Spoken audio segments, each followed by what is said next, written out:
भारतीय राष्ट्रीय कांग्रेस धनबाद जिला कांग्रेस कमेटी के द्वारा शुक्रवार को रणधीर वर्मा चौक से धरना स्थल तक प्रदर्शन किया गया। इस दौरान कार्यकर्ताओं ने धनबाद अंचल अधिकारी राम प्रवेश के खिलाफ नारेबाजी करते हुए उनके स्थानांतरण की मांग उठाई। प्रदर्शन के दौरान धनबाद सीओ मुर्दाबाद और धनबाद सीओ हाय हाय के नारे लगाए गए। जिला कांग्रेस कमेटी के अध्यक्ष संतोष सिंह ने बताया कि लोकतांत्रिक व्यवस्था में सभी को धरना प्रदर्शन करने की छूट है। उन्होंने कहा कि हाल ही में कांग्रेस जिला कमेटी द्वारा किए गए आंदोलन के बाद धनबाद अंचल अधिकारी राम प्रवेश द्वारा धनबाद थाने में 18 कांग्रेस नेताओं पर प्राथमिकी दर्ज कराई गई, जो अंचल अधिकारी की तानाशाही को दर्शाता है। उन्होंने आरोप लगाया कि राज्य में झामुमो और कांग्रेस गठबंधन की सरकार होने के बावजूद अंचल अधिकारी मनमानी ढंग से काम कर रहे हैं।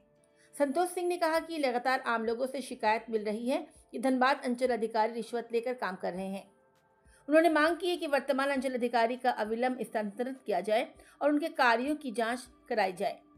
वहीं कांग्रेस जिला अध्यक्ष शमशेर आलम ने कहा कि बीते दिनों भोली नगर और धनबाद नगर कांग्रेस द्वारा आम लोगों की समस्याओं को लेकर आंदोलन किया जा रहा था, जिस पर 18 कांग्रेस नेताओं पर केस दर्ज किया गया। उन्होंने कहा कि लोकतांत्रिक देश में आंदोलन करना अधिकार है, लेकिन अंचल अधिकारी इस अधिकार का हनन कर रहे हैं।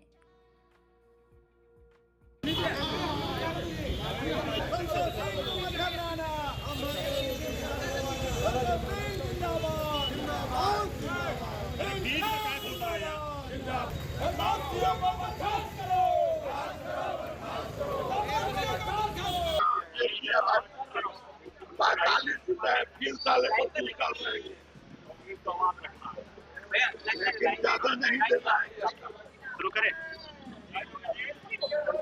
आ जाइए, आप भी आ जाइए। सब करते हो।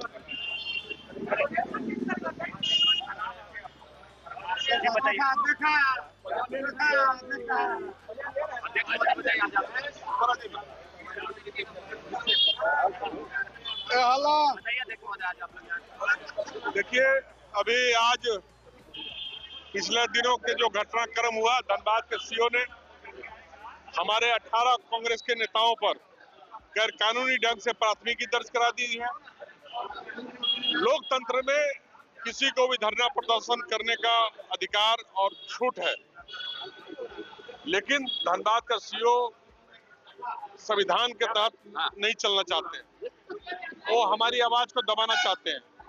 कांग्रेस और झारखंड मुक्ति मोर्चा की सरकार में रह करके सरकार की बदनामी करा रहे हैं, लोगों से मुद्रा मोचन करते हैं, अपने ड्राइवर को रखे हुए हैं पैसा वसूलने के लिए। 4-4, 5-5 गैर कानूनी ढंग से कर्मचारियों को बहाल कर रखा है, जो हर विभाग में एक कर्मचारी को वसूली के लिए लगा रखे हैं।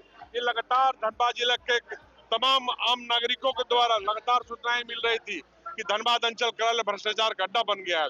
उसका जीता जागता उदाहरण हमको देखने को मिला। पिछले दिनों धनबाद नगर कांग्रेस कमेटी और भोली नगर कांग्रेस कमेटी के नेताओं ने, वहां का अध्यक्ष ने जब धरना का कार्यक्रम रखा, उस धरना के कार्यक्रम से एक सीओ इतना आक्रोशित और ये तानाशाह के रूप में उभर के सामने आया कि धरना स्थल पर जाकर के वहां पर उन लोगों को धमकी या जेल भेजने की धमकी देने लगा, केस करने की धमकी देने लगा। उसके बाद उसकी हिम्मत देखिए, उसके बाद वो मुझे दूरभाष पर फोन करके के मुझे बुलाता है और मुझ पर भी केस करता है। केस कर दिया।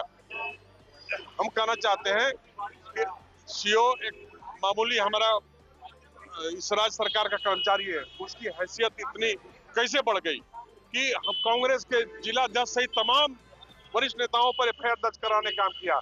हम कांग्रेस के तमाम लोगों का आज डिमांड है कि धनबाद का सीओ पर जो हम लोगों ने लिखित रूप से दिया है, जो शिकायतें देवेंद्र पासवान और मेरे द्वारा दी गई है, उस पर तुरंत एफआईआर दर्ज हो और धनबाद के सीओ को अविलंब यहाँ से स्थानांतरित हो। धनबाद जिला कांग्रेस कमेटी और तमाम झारखंड प्रदेश कांग्रेस के तमाम पदाधिकारी, हमारे सभी कांग्रेस के वरिष्ठ नेता ये मांग करते हैं कि जब तक सीओ का तबादला नहीं होगा, कांग्रेस यहाँ पर चैन से नहीं बैठेगी। ऐसे वरिष्ठ अधिकारियों को धनबाद से स्थानांतर एकमात्र उपाय है।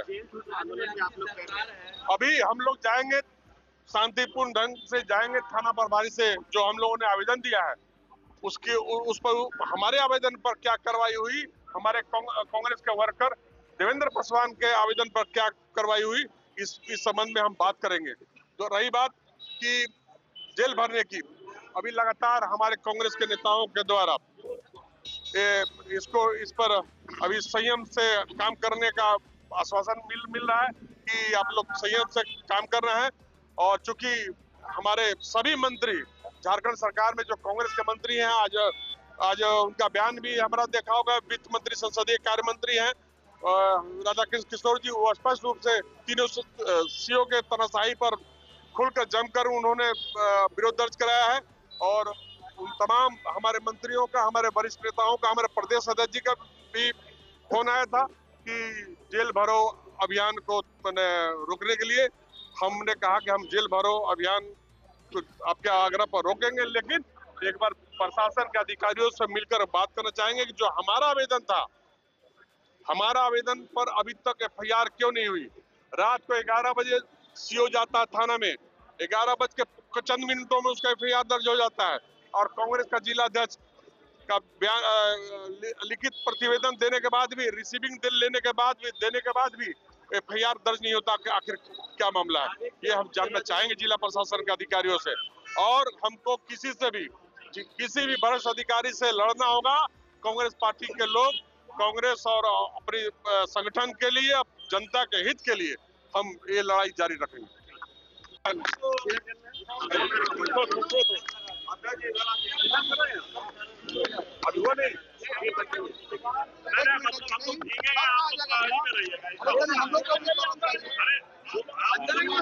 ये प्रकाश 2 मिनट ठीक है, नीचे करो ना माइक। जी बताइए, आज आप नीचे करो, क्या कुछ कहेंगे आज आप?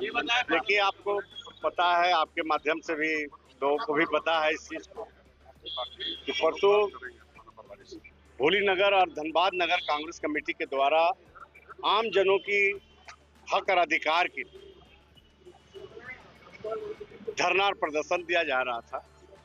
उस धरना प्रदर्शन में जो धनबाद के अंचलाधिकारी जो हिटलर हैं, अभी तानाशाह की तरह आकर के उस धरना में धमकी देना, दुर्व्यवहार करना कांग्रेस जनों के साथ, तो निश्चित रूप से ऐसे अधिकारी इस गठबंधन की सरकार में, जो कांग्रेस गठबंधन की सरकार में जो ऐसे भ्रष्ट अधिकारी जो हमारे 18 नेताओं और कार्यकर्ताओं पर बेवजह झूठा मनगढ़ंत मुकदमा दायर कर दिया, वो इसलिए तिलमिलाए हुए था कि कांग्रेस के लोगों ने उसकी जो भ्रष्टाचारी जो चल रहा है उस सीओ ऑफिस में अंचलाधिकारी के द्वारा, वो उजागर हो रहा था, उससे वो बर्दाश्त नहीं हुआ तानाशाह अंचलाधिकारी को। इसलिए वो तानाशाह रूप अख्तियार कर अपने कुर्सी और अपने कलम का दुरुपयोग कर 18 नेताओं और कार्यकर्ताओं पर जो केस किया है, तो इस पर 18 नेता और कार्यकर्ता पर केस नहीं हुआ, कांग्रेस के एक ही कार्यकर्ता के साथ में इसने दुर्व्यवहार किया है पूरे जिले की। इसलिए ऐसे हिटलर तानाशाह अंचलाधिकारी को, जब तक भ्रष्ट अंचलाधिकारी को इस धनबाद से बाहर का रास्ता नहीं दिखलाएंगे, तब तक हम सभी का आंदोलन इस धनबाद में चलता रहेगा। और भी आप लोग के माध्यम से सुन ले, जो भी जिले के भ्रष्ट अधिकारी हैं या कर्मचारी है, आम जनों की हक और अधिकार की को अगर छीनना का कोशिश करेगा, घुसखोरी करने का कोशिश करेगा, कांग्रेस पार्टी चुप नहीं बैठेगी। वैसे अधिकारियों को सबक सिखलाने के लिए सड़क पर उतरकर वैसे भ्रष्ट अधिकारियों को सबक सिखला करके इस धनबाद के लिए